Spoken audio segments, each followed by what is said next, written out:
అందరికీ నమస్కారం.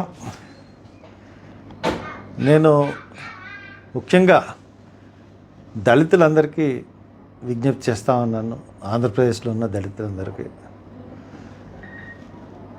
నేను తెలుగుదేశం మేనిఫెస్టో చూశాను.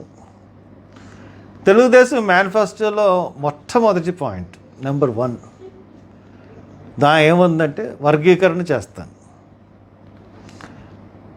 జిల్లాల వారీగా వర్గీకరణ చేస్తాను. నేను చూసి ఈయన పిచ్చెక్కిందా చంద్రబాబు నాయుడు గారికి, లేకపోతే మళ్ళీ రెండు కులాల మధ్య విద్వేషాలు పెట్టి ఓట్లు ఇంతకుముందు దండుకున్నట్టు మళ్ళీ ఓట్లు దండుకున్నకి నాటకం మొదలుపెట్టాడా అని అనిపించింది. ఎందువల్లంటే ఇంతకుముందు వర్గీకరణ చేశాడు, సుప్రీంకోర్టు కొట్టేసింది. మోడీ లాంటివాడు సుప్రీంకోర్టు నిర్ణయం గురించి ఎదురు చేస్తున్నాం, ఏదో కమిటీ వేసామని నేషనల్ లెవెల్లో ప్రైమ్ మినిస్టర్ చెప్తూ ఉంటుంటే, లోకల్గా ఈ రాష్ట్రానికి ఎస్సీ సబ్జెక్ట్ అంటే ఇది రాష్ట్రానికి కేంద్రానికి సంబంధించిన సబ్జెక్టు. దాంట్లో ఏకపక్షంగా నేను ముఖ్యమంత్రిని అయితే, అసలు ముఖ్యమంత్రి ఎందుకు అవుతావు నువ్వు? వర్గీకరణ సబ్జెక్టు ముట్టుకున్న తర్వాత నువ్వు ముఖ్యమంత్రి అవ్వవు. నువ్వు ఈ రాష్ట్రంలో ఉన్న ఎక్కువ మంది, ఈ రాష్ట్రంలో ఎక్కువ సంఖ్యాబలం కలిగిన కులం ఏదన్నా ఉందంటే అది మాలకులం. మాలకులం మొత్తం వర్గీకరణని వ్యతిరేకిస్తుంది. ఎందువలన వ్యతిరేకిస్తుందంటే మాలకులం బాగుపడిపోతుందని వ్యతిరేకించట్లేదు. దళితులందరూ కలిసి ఉండాలి, దళితులందరూ కలిసి ఉన్నప్పుడే రాజ్యాధికారం సాధించగలుగుతాము అన్న ఒక ఉద్దేశంతో మాలకులం స్థిరంగా నిలబడి ఉంది. నువ్వు ఈ వర్గీకరణ చిచ్చు పెట్టి మాలగల్ని మాదిగల్ని విడదీసి మాదిగ ఓట్లని ఓట్ బ్యాంక్ చేసుకుందామన్న ఉద్దేశంతో కుట్రలు పంపుతున్నావని తెలుసు. అటువంటి నువ్వు వర్గీకరణ నువ్వు ఎలా చేయగలవు? నువ్వు చేయలేవు. చేయకుండా మేనిఫెస్టోలో పెట్టావంటే నువ్వు పెద్ద మోసగాడు అన్నది మట్టుకు చాలా క్లియర్గా అర్థమవుతుంది చంద్రబాబు నాయుడు గారు. ఇకపోతే నేను మొన్న ఒకసారి రామకృష్ణ గారు అని చెప్పేసి ఒక జడ్జి గారు ఉన్నారు. ఆ జడ్జి గారు నాకు ఫోన్ చేశారు. ఫోన్ చేసి ఆయన, సార్ ఏంటి సార్ ఈయన ఎలా మాట్లాడుతున్నాడు అన్నాడు. ఎవరు సార్ అన్నాను. సార్ చంద్రబాబు నాయుడు గారిని కలిశాను సార్ నేను. ఆయనకి దళితులంటే చాలా వ్యతిరేకత ఉందండి. ముఖ్యంగా దళితులంతా వ్యతిరేకత ఆయనకి, నరనరాల్లోనూ దళితులంటే వ్యతిరేకత ఉంది. అంతేకాకుండా దళితుల్లో మాలంటే మరీ వ్యతిరేకంగా ఉన్నాడండి. నేను ఇది ఎక్స్పెక్ట్ చేయలేదండి. ఆ టీవీల్లో చూపెడుతున్నది చూసి, TV5, టీవీ ఆంధ్రజ్యోతి వీటిల్లో చూపెడుతున్న చూసి నేను ఈయన చాలా సపోర్ట్ చేస్తున్నాడు అనుకున్నాను. కానీ అయ్యో, మీరు చంద్రబాబు నాయుడు గారి హయాంలో ఎన్నో అత్యాచారాలు జరిగినాయండి. అన్నిటికన్నా పెద్ద అత్యాచారం గరగపర్రులో కుల బహిష్కరణ చేశాడు.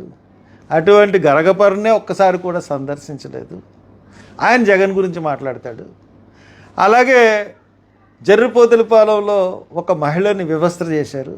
వాళ్ళు 40 ఏళ్ళ నుంచి ఆ స్థలంలో ఉంటే చెట్టు నీరు కింద అది తెలుగుదేశం కార్యకర్తలు ఆక్రమించుకొని వెళ్ళడానికి చూసినప్పుడు వాళ్ళు అడ్డుకుంటే వాళ్ళని వివస్త్ర చేసి కొట్టారు తెలుగుదేశం కార్యకర్తలు.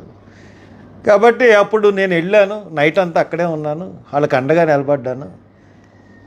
ఇటువంటి తత్వం ఉన్నవాడండి చంద్రబాబు నాయుడు. ఎస్సీలకి ఏమీ మేలు చేసే మనస్తత్వం కాదు. ఇప్పుడున్న అవకాశాలని, ఇప్పుడు జరుగుతున్న అత్యాచారాలని ఎన్కాష్ చేసుకోవడానికి చేస్తున్నాడు తప్పితే నిజంగా దళితుల మీద ప్రేమ లేదు.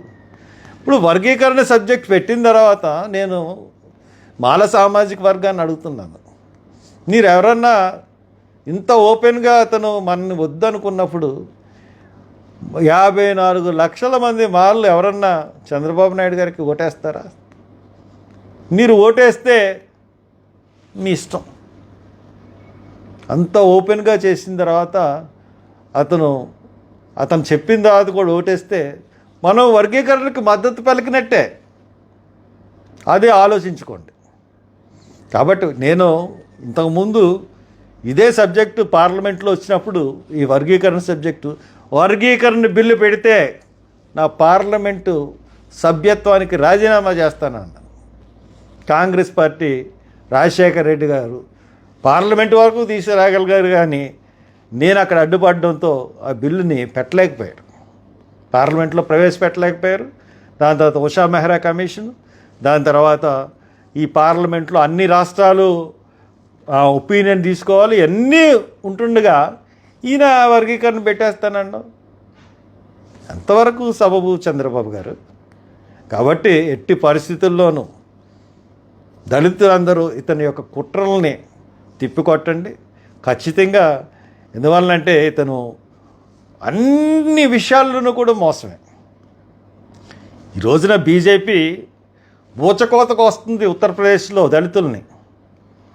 ఊచకోతకు వస్తున్న బీజేపీతో పొత్తు పెట్టుకున్నాడంటే ఈయనకి దళితుల మీద నిజంగా ప్రేమ ఉందా? ముస్లిమ్స్ని మరి ఊచకోతకు వస్తున్నారు, ముస్లిమ్స్ మీద ప్రేమ ఉందా? ఈ ఎలక్షన్ను జిమ్మిక్కులు చేయడంలో చంద్రబాబు నాయుడిని మించినోడు ఎవడు లేడు. కాబట్టి నేను దళిత జాతి అందరికీ నేను చెప్తా ఉన్నాను, ఎట్టి పరిస్థితుల్లోనూ ఈ చంద్రబాబు నాయుడు అన్నవాడికి మటుకు ఎట్టి పరిస్థితుల్లోనూ ఓటేయకండి.